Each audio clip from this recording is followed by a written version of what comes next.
Hello and welcome to another Talking Tour episode. I'm your host Teddy, and today I'm being joined once again by Hayden. And today we're going to be talking about the TMNT 2003 Season 1, Episode 6, Darkness on the Edge of Town. So, what do you think about this episode? This episode, briefly, is actually a decent episode. This is, it was a nice episode from last week's episode with the disturbing and ethical and moral dilemma that we had last week, and but this is a nice new episode. It's a decent one to watch, and I really did enjoy watching this. So let's get into it, shall we? Yeah, I have to say that overall, this episode for me was a really good and enjoyable one, as it sets up a lot of stuff for the future for the show in terms of the story. But at the same time, there was a little pacing problems, I would say. There wasn't that go energy. And before we really get into this, I feel like we've already talked about this before, like out of the podcast, but this feels like the type of episode that you go around to your grandparents to watch, and the type of location where like a couple on the ground on an old TV where like it's decent quality but not good quality. This seems like that type of episode that you'd watch around there, or was that just me? Those type of vibes. To be honest, now you say it out loud, it kind of does. Yeah, because it just feels as though it has that like fun adventure, but like not really anything too serious or story driven. But at the same time, just really fun. Oh god, this brings back memories. But yeah, okay. So first, starting off the episode, we do have the Turtles going around on skateboards, rollerblades, bikes, scooters, going around the lair, and then that's when they have a power outage, and the Turtles go out. What do you think about this scene? It was pretty cool just to see the Turtles having some new transport and some new wheels in and around the sewers. Like, I really did enjoy one of Mikey's quote on the half pipe, and of course Raph saying you got a full pipe, which is pretty cool. Like some iconic skater references and quotes, which was really cool and funny to see. And I really liked how they folded up as well. Like, they have the technology to have fold up like scooters, fold up bikes, and just a really weird combination of skates that turn into shoes at the same time for Raphael, which was pretty cool to see. They were like the what was it? The rollers. Do you remember the rollers? Like the roller shoes? Oh, yeah. Oh, God. Yeah. This episode is really going to bring back a lot of memories for me. Oh, yeah. Yeah, this is definitely... I must admit, going over to the whole... the sports gear and all that, I must admit, it seemed very weird with how they was able to just fold up and all that. Especially, like, Don, he was just, like, holding it on his back and all that. And then they having it on his belt. It felt weird, but at the same time, natural for Turtles, just... seemed weird, a bit unrealistic, I would say, in a way. Yeah, I would say that, but like halfway through the show, where do they even put them? Like, they take them with them, and then imaginally they just disappear. I mean, it's Turtles, so yeah. Yep, that's Turtles. It's not even a thing now. We just go along with it because we say, oh yeah, it's Turtles. That is a thing now, isn't it? The more you think about it, the more nightmares and the more it's just going to ruin your life. I mean, I'll just say one thing, and we don't even talk about it, but the power cell situation, it's that kind of situation all over again. Oh gosh, no, I can't think about that situation again. I'm not thinking about that. Yeah, move on. Ever again. That just ruined everything. Yeah, just move on. Move on. Next scene, let's go. But yeah, I'll say that this scene, I did really like the Turtles having all... Because in the other version we watched, all Turtles just had skateboards, so it must admit, it was like quite nice to see the Turtles have different sports gear to sort of, like, in a way, maybe show their personality in a way. I don't know if it really does, but like, you know, it just makes them a bit more different and unique. And I would say that also having all the Turtles in the scene, it was able to give them a bit more teenager aspects of it, and just see them have fun and just not go out and be all serious and all that. So I did like the teenager fun aspect of this a little bit. But also, when the lights did go out, Splinter had a match. Why did he have a match on him? and how did they get it so quick? Oh yeah, I did not realise that. But yeah, so in the next scene, the turtles go out and they're just going on the street to do some stuff. The only thing I've got to say with this little bit is that even though they say that people can't see them, I don't think they realise is that people could look out the windows.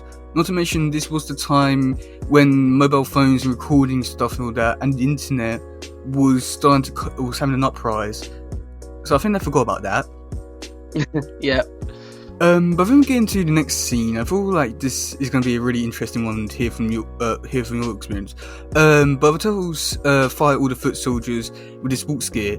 What do you think about this scene? That scene, well, overall, that scene was actually really nice. Like, I just quickly want to go back to the Foot Clan scaling the building. I don't know why, but seeing that first scene was somewhat of a good. How do I describe it? Basically, what I'm trying to say is that was a really cool scene to watch as they were just scaling up the building, seeing the animations at work, and of course, I'm just going to say this now because I'm going to refer to it a lot during this episode. I prefer the Foot Clan in this series compared to the other series that we watched. Is there a reason why? The reason why is because they're more ferocious and they're more potent, and I feel like they're much better trained. Even though they're supposed to lose, I just feel like they're more grounded into this series than compared to the other one, if you understand where I'm getting at. Yeah. Like, there's more. It's like it's grounded. That you see the Foot Clan. The Foot Clan are a formidable force to be reckoned with. After like a couple of episodes, unlike the previous series that we watched, that they just become less of a threat. But these Foot Clan are a constant threat to the Turtles, and I just love how that's portrayed in every episode thus far. What do you think about the fight between the Turtles and the Foot Clan? The Foot Clan and the Turtles. It was really cool and funny to watch at the same time. I loved how they used their scooters and their bikes to take down the enemy. I really did love Raph's capability with the skates and just him able to fight off the Foot Clan ninjas with his skates and his blades. Like there was a quote in there, skate blades and blades, like his rollerblades, and then of course his blades itself. That's really one that got me the most. But then of course I did like how Donnie joust with the Foot Clan soldier. Like, I just loved how he was on the bike, he got out his staff and he was like charging at the Foot Clan head on, like just knocking him flying and just causing a just massive mess. And that was it was pretty cool to see. Yeah, I have to say that this fight overall, I must admit, I do think it has like a pacing problem where like it's like a really interesting fight and very entertaining, but it's just that missing that go-y energy to make it entertaining throughout. But like, I must admit, this whole fight is very creative and very interesting, just because they're fighting in like a very different and unique environment which you don't normally get to see.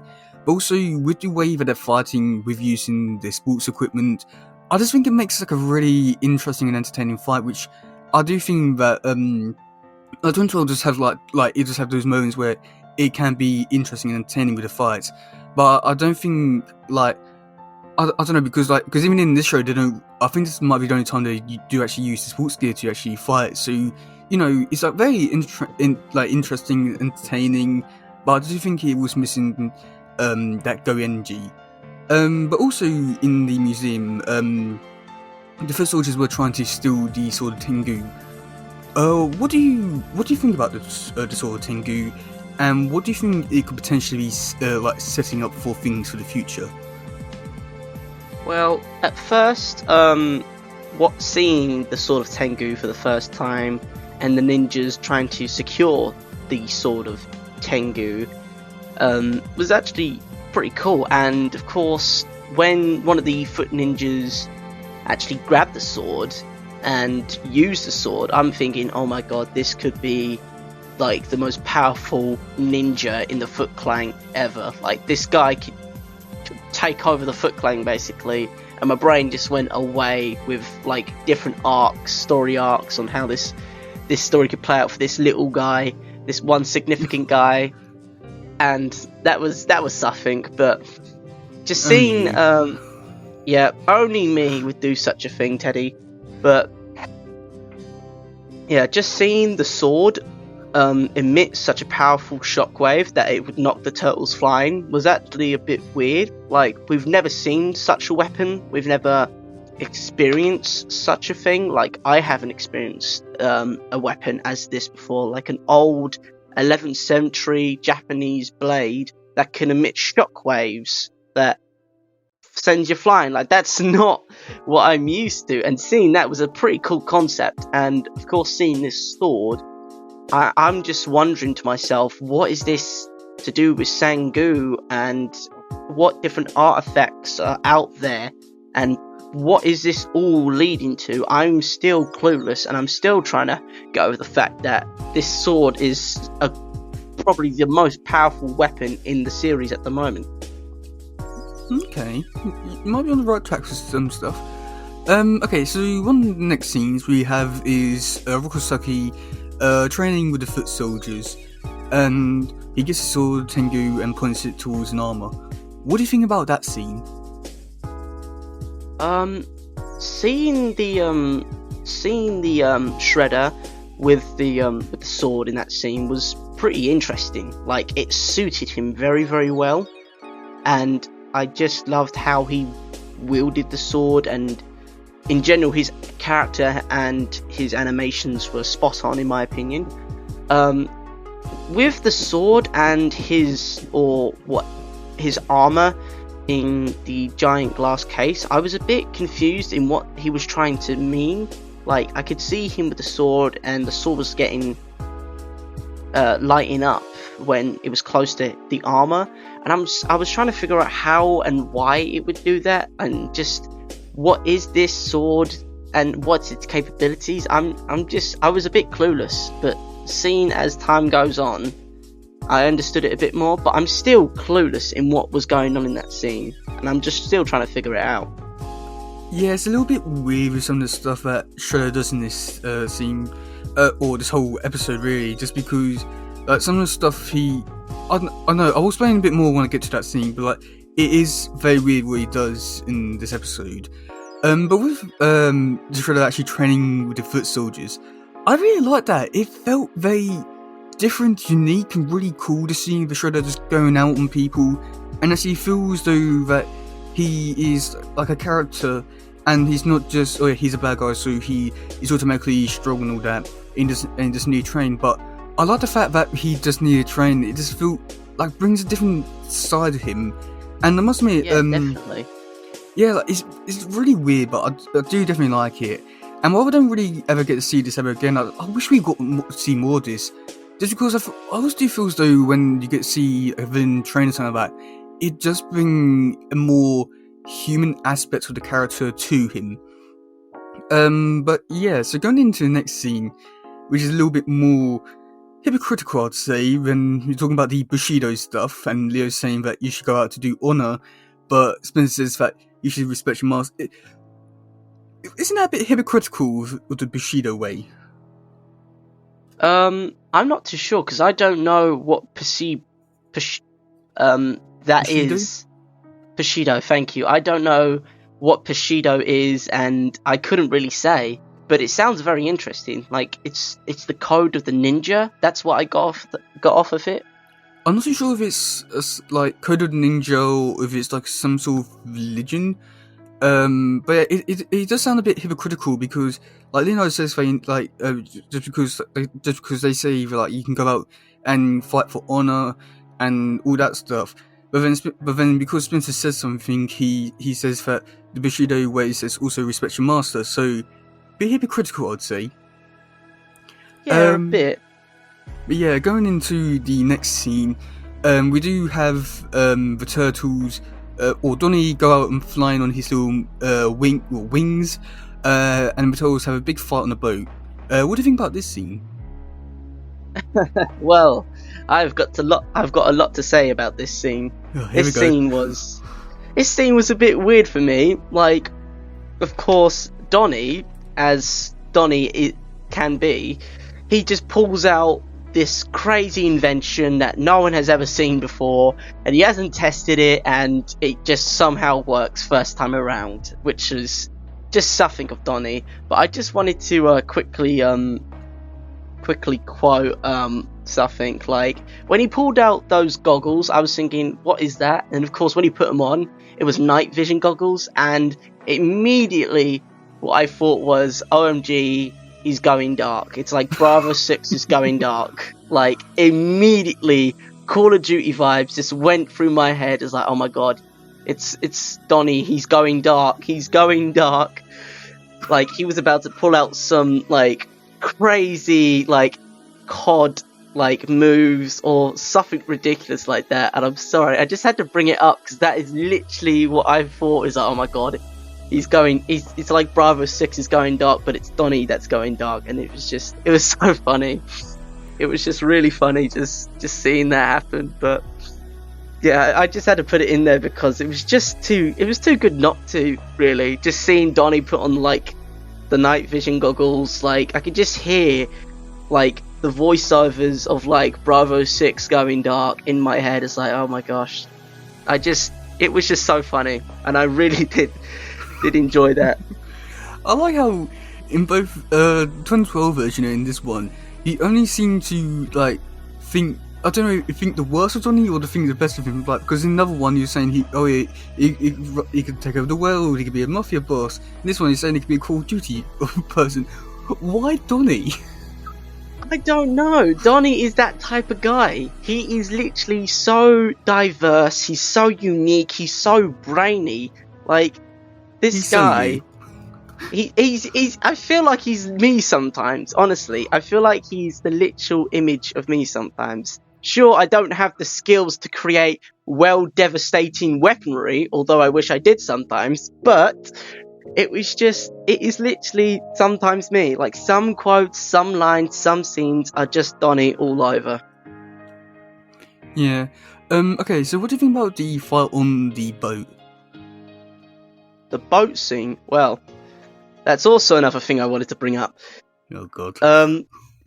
Just seeing them fight on the wooden ship, I'm thinking, wait a minute, did they go back in time or something? Because when they were fighting on a wooden ship, and it looked like a pirate ship with all its sails and all of that, and I'm thinking, hold on a minute, when did they travel back in time? But then I realised it's an old ship, and I'm like, okay, that's fine. They're fighting on a wooden ship, don't matter. There's no time story, there's no time travel or time dimension, whatever.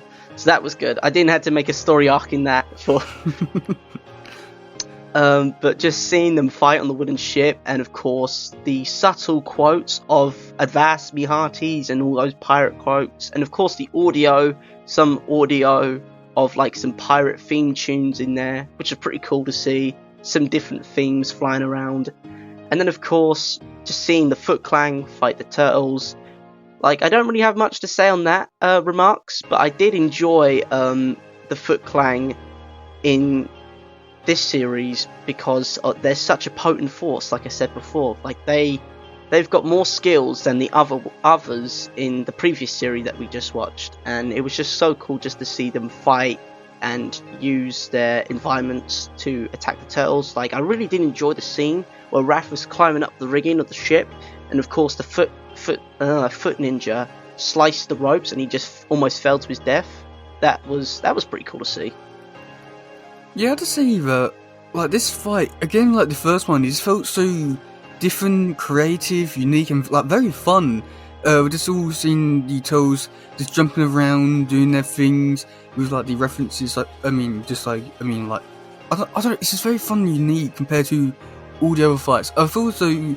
All the other fights in this series, as well as 2012 ones, they're very generic in terms of like, yeah, that would kind of that would happen because it's this kind of show. But you know, getting to see in this episode, like we'll go find the boat and we climb up the sails and all that. It was just very fun, unique, and I can't really say too much more than that. But I do think feel like my pacing problem issue, it does come up again with this fight scene as well, where like I can see what they're trying to do, and it is still quite fun and enjoyable to watch, but there's just missing that go-y energy that really just makes it like really fun, like fast paced.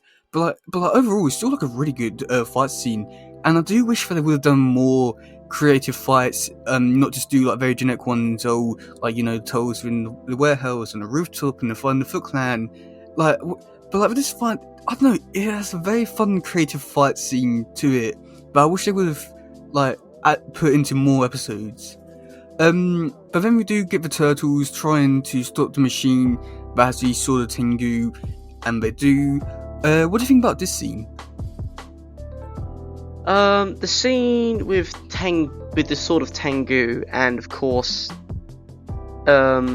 is this the scene? Sorry, this is the scene in which they are fighting on the tech guards, aren't they? Yes, and they're trying to get the sword out that little gun machine thing, and it stops it with the crowbar. Right, because there was a couple of scenes with the Sword of Tengu, and I didn't know which one we were talking about, so... right, yeah. I just had to make sure, because I didn't want to start talking about the other scene, and then forget the other, and then forget that scene. I don't want to do that, so I'm just making sure. But yeah, with that scene, with the tech guys and the Sword of Tengu, I really did enjoy that scene. Like, I saw different minor characters that played a massive role in the development of the story. Like, for instance, when the tech guy pulled out his, I don't know how to say this, his laser knuckle duster? Is that the way to go about it? Like, he just pulls out his weapon and just fires at Mikey, and he looks like he's some sort of superhero, or supervillain, sorry, and that was pretty cool to see. And of course, he then knocks himself, and then of course he falls back and destroys the machine containing the Sword of Tengu, and then of course, just seeing them react, and I did enjoy watching that, and of course I did enjoy the voiceovers as well, like their voices for the science guys was actually pretty cool. I don't know who plays as them, but I would like to know. The people who voiced them, it's not on Torpedo, but the only one that they listed on is IMDb, and they're listed as or voiced by Dan Green, but it's a bit unclear just because of like the one-off type characters who don't really ever get mentioned with like who they were, because even if you look in the credits, they use the same credits for every episode, and like there are people in the credits that don't actually like not even mention or not even in the episode, so sometimes it's a bit hard to say who it is. But so far on IMDb it says that it's done by Dan Green, but I take that with a grain of salt, really. Yeah, I'll just say that with this fight scene, I don't know, it was okay. I don't have really so much to really say about it. Like, it was okay. They stopped it, and yeah. But here's the thing that's really gonna like screw with your mind. Oh god. When Donatello put on the glove that has 5 fingers, when he got the sword out, all 5 fingers were wrapped around the sword, even though Donatello has 3 fingers. Oh no. Yeah. Unrealistic. Yeah, we're going down that path again. So yeah. Oh god, now that you bring it up. Oh god, no, no, okay. That doesn't sit well with my mind. Like, he has 3 fingers and he puts on a glove with 5 fingers. Yep, and all 5 fingers wrap around the sword. Okay, I can't get that out of my head. To make it even worse, this is not even the last time this happens. Oh no. Yeah. Jeez. But yeah, after that, Splinter gets hold of the sword, and he says for like small things to come with everything and all that. So with this Splinter stuff, what do you think is going on with him? Because like he clearly knows more than what he's letting on to, and it's all like curious to like hear what to say about this. Yeah, I did want to bring up actually that Splinter was very concerned. Sus. Yeah, he was very concerned with the symbol that Mikey brought back from the museum break-in, and I just quickly want to want to put this out real quick. I was very concerned when Mikey just literally took the guy and just ripped off his shirt just to get that symbol, or in his words, a reward. Like, he just full on rips it off the guy. Like, hold on, Mikey, what are you doing here, mate? Yeah, it was weird, but it's Turtles, you know. He just proper rips it off him. I'm like, Jesus, Mikey, like, what's going on here? Yeah, I don't really have too much to really say about that. I mean, it's Turtles. What else can you really say about it? Yeah, I can't say much, to be honest with you. But yeah, like, I must admit, in going off like Splinter stuff, it's like really interesting with what they do sort of set up and things which they do show off in this episode. So I must admit, I do think like Splinter stuff in this episode was somewhat interesting when you know what happens later, but at the same time, why didn't he because he clearly knows stuff, like why didn't he explain everything he knows? Definitely. But yeah, then in the final scene, we do have Shredder explain that he found the armor in the sea, but he lost the sword of Tengu. So quickly before you say anything, I want to bring up my frustration with this scene. One, Han is in the scene, and he's not talking. Why even bother having him in the episode? Two, he says that like with the sword Tengu, he lost it to find the armor. But the thing is, he never had a sword in the first place, so he wasn't really losing out much. Three, who is he? Because he says that that armor he found in the sea, he was proving the existence of his enemies. Who was he proving that point to? He's like the boss of everyone in the city. Who is he trying to prove it to? If he knew they were there, then why does he need to prove it? Now you may talk. Cheers. Yeah, I did have, that actually, now that you bring it up, I do, trying to think about it, who is he trying to prove himself to? And I'm trying to figure out as well, who is his actual enemy? Like, I know that Turtles are the main enemy, but he talks about another enemy, and I'm still trying to figure it out. Like, he says about his enemy and his, like, predecessors, and he talks about all this stuff, all these different people, like the people who created the artifacts and all that, and I don't know what he's trying to say, because like I said before, I haven't read or seen any of the Ninja Turtle comics. This is all new to me, and when he talks about like artifacts of like special powers from a far gone time and region, it's a bit confusing. But yeah, all of that, what you said, is true. I'm just as perplexed as you are, mate. Okay, so without spoiling anything, there is a little hint with the sword of Tengu. At the end of the last scene, when Splinter puts on the little stand thing, they did zoom in on the end of it. Yes. Yeah. Explain what you think that what it meant, because I'm really curious to hear what you say about it. I have like a crazy theory, but if I say it, I don't want it to be true, because then I spoil everything for upcoming episodes. I don't know whether to or not. Well, I mean, you can, it doesn't really make too much difference to me, because I already know what's going to happen. So I'm really curious to hear what you say about all this, because, I mean, just because I've always seen this episode and really, not really thought too much of it, but to actually, like, hear someone, like, watching it for the first time and hearing everything about it, so I'm just very, like, curious to hear, like, I don't know, like, your thoughts on the whole situation or that, because I don't know, it's really interesting to hear what you say about it. Right, stay with me here. Okay. This may get a bit crazy, but stay with me, alright? This is what I think. Basically, all the artifacts were made by an alien race. Like, humans in the 11th century could not have built such powerful weapons. So I believe it was aliens, right? And so these creatures left behind little clues within their creations. And of course, when we zoom in on the sword, it looks like, and I don't want to say it, but it looks like a Krang face. It looks like a little face on it, and it kind of reminded me of the piece of gum Krang. Like, it reminds me of the people that I disliked in the previous series. But yeah, it reminded me of the Krang. And I'm thinking this is how the Krang is introduced to the series. And I'm thinking, stay with me here, that the Krang created the artifacts, and then of course something happened to them. They left Earth, or they've just been hibernating, or something crazy, like a crazy alien theory. But I believe it's the Krang who created the such weapons that were used in this episode. Boom. Okay, so how about that, huh? Okay, Hayden, you're actually on the right tracks with like your theory. Really? Yeah.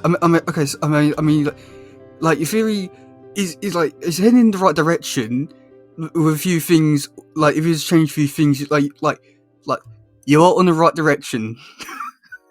Okay, so my theory wasn't complete whack. It wasn't. I mean, like some of it is true to a point, but at the same time, some of it was a bit wrong. Just like with this, I'm not gonna say which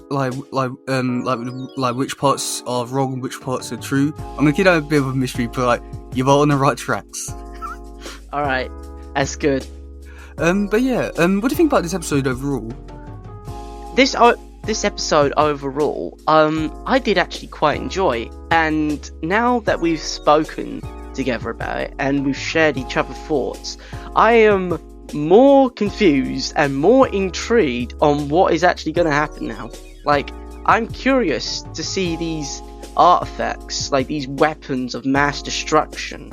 Like, I want to see what is going to happen, because you can't just pull out a magical sword out of nowhere and not have a backstory to it. Like, there's got to be some arc behind it. There's got to be some like alien race or something crazy that's going to come up and explain why these artifacts were created and why they were used. And I just want to know. I'm interested. I'm interested in this.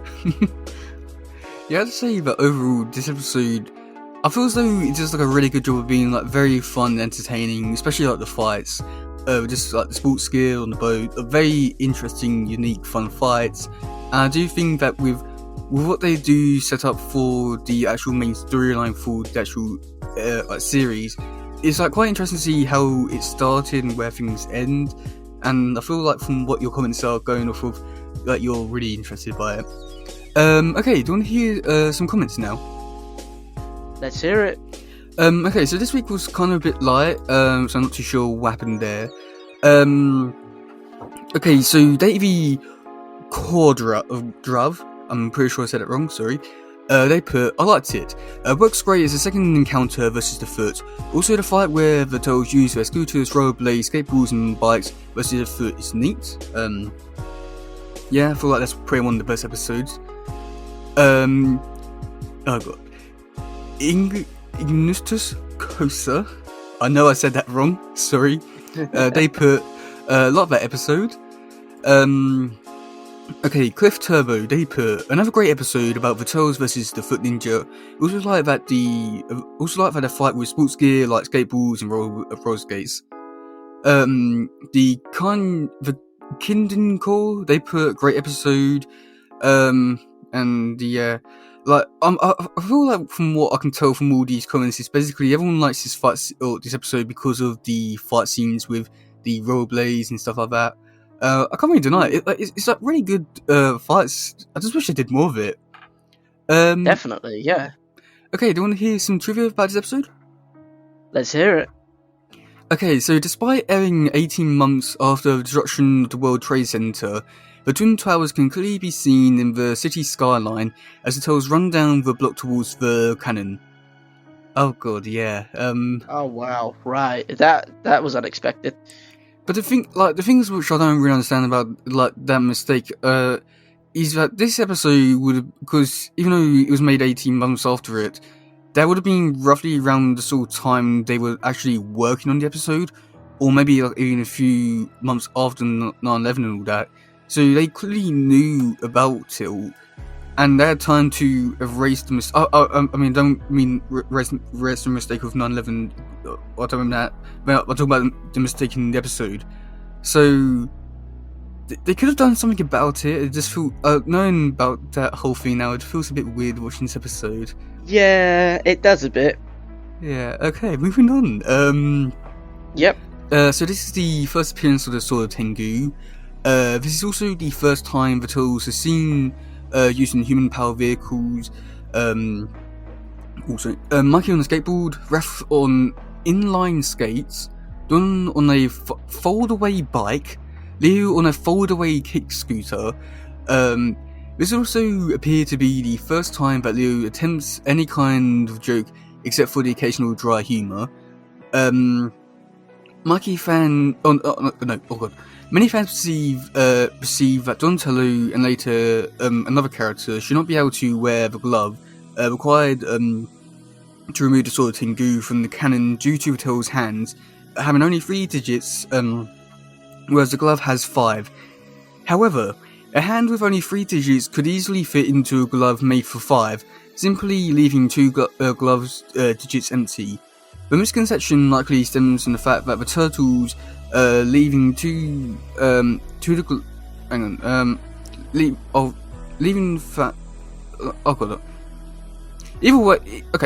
Either way, we've already got over this point. When Splinter jumps over the table, his smaller table wooden object disappears, but in the next shot it appears again. Okay, do you want to hear the cast? Let's hear it. Okay, so Sam Riegel plays Donatello, Michael Sinterklaas plays Leonardo, Wayne Grayson plays Michelangelo, Frank Frankson plays Raphael, Darren Johnson plays Splinter, Scotty Ray plays Rokusaki, and Darren Green plays the technicians. So, which person would like to look into this time? Who did we look over last week? We looked over Veronica Taylor, the person who did April. Veronica Taylor. I think, have we looked over Dan Green yet? No. I think this might be the first time he's appearing in the show, but I'm not exactly too sure about that. Huh. Would you look into him then? Yeah, let's look over Dan Green. Okay, Dan Green. He was born February 7th, 1975. His main big thing in his career is in Yu-Gi-Oh!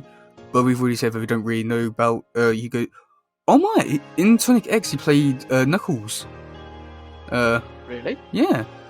He was in Pokemon 3, the movie as Professor Spencer Hale. Okay, just looking over. So it looks like he was in quite a lot of stuff, but I don't think it's stuff that we've seen. He's done like a lot of dubbing, from what I can tell. Yeah, I don't have too much really to say about that. Just because I mean, he's been in a lot of stuff, but I don't think there's any stuff that we've seen. Sonic and Sega All Stars Racing. It was Knuckles in that. What else? Oh yeah. Okay. Oh, this is quite interesting. So do you remember the Turtle movie we watched, and it had this version of Turtles as well as another set of Turtles, and then the comic book Turtles. Do you remember that movie?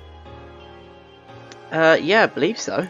Well, the Leonardo that has the initial on his belt buckle and the blue wrist and elbow stuff.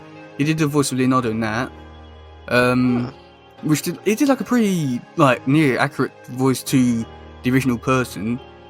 What else? It's quite hard to say because we haven't really seen some of the stuff he's been in. I got a feeling this might be like how we just like talk about every actor in this show. Like he was in that, but yeah, I think that's more or less. Oh yeah, this is quite interesting. He was in the channel which aired this show.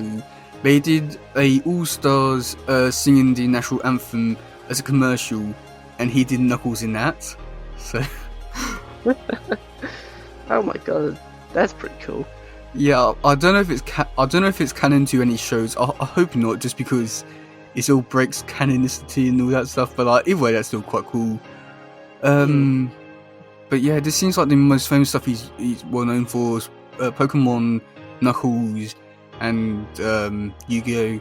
So nice lineup of stuff. I just wish we would have actually seen some stuff so we can have a little bit more of comments about it. Yeah, definitely. Yeah. It's been in G.I. Joe. Yeah. I feel like most people who've been in Turtles have been in G.I. Joe. So Yeah. Yeah, I don't really know what else to say, because it just feels like we're just going to keep repeating the same stuff. It's just going to be like, oh, he was in that, but we haven't seen it, but it's cool. That's what we need to do. Yeah. Okay, so for the next episode, it is called The Way of Invisibility. What do you think is going to happen in that episode? Well, I think there is something to do with invisibility, and I think the turtles are going to master the trick of invisibility, or something along the lines of invisibility, to get past something.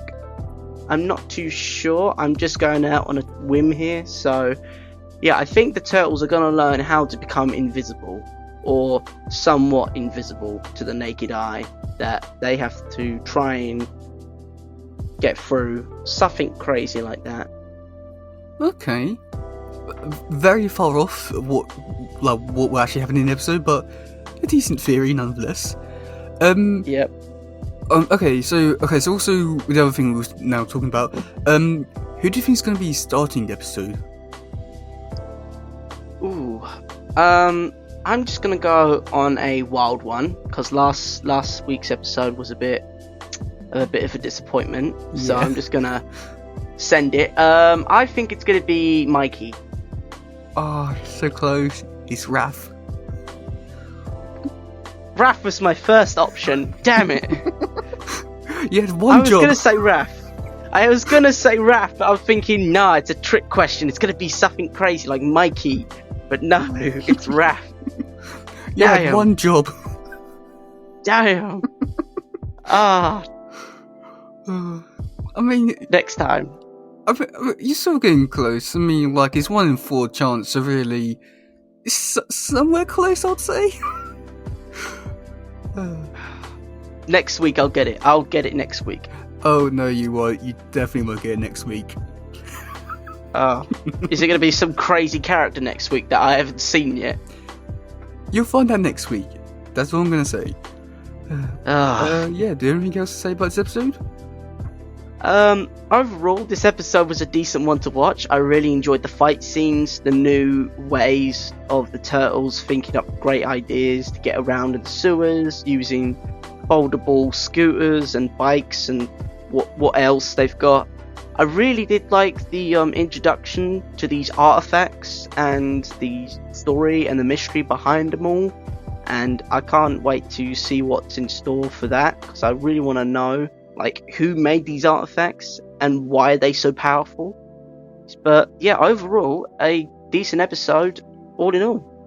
Yeah, I'd say that overall this episode was really fun with the fight scenes and like the stuff that they were setting up for the future. I think they did a really good job of setting up the mystery, and yeah, but again, with like what I've been saying with the past few episodes, it's just missing that go-y energy for the fight scenes, and overall for this episode, it's a good episode, but it's just missing that go-y energy that makes you want to continuously watch this episode, and so just be like, yeah, I guess I'll watch it because I got like the last 5 minutes. But yeah, that's gonna be it for today, guys. This has been another episode of Talking Turtles. I've been Teddy. And I've been Hayden. And we'll see you soon. Goodbye, yo. Bye. Bye.